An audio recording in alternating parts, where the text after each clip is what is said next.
শাপলা চত্বরের একটা ঘটনা আমার খুব চোখে লাগছে এবং বিবেকে নাড়া দিয়েছে।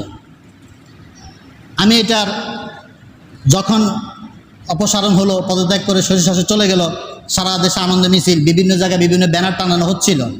শাপলা চত্বরে কিছু আলেম সমাজ একটা ব্যানার টানিয়েছিল, নাম দিয়েছিল শহীদি চত্বর, নাম দিয়েছিল শহীদ। যদিও জিনিসটা খুবই সিলি বিষয়, কিন্তু এটার প্রতিরোধ যেটা এসেছিল এটা নাড়া দেয়।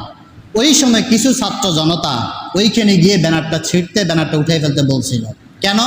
তারা ঘোষণা দিয়েছে যে এইখানে শহীদি চত্বরে লেখা যাবে না। 5 মে 2013 শাপলা চত্বরে যে গণহত্যা, জঘন্য গণহত্যা চলেছিল, ওই রাত্রেও ছিল একটা কালো রাত্রি।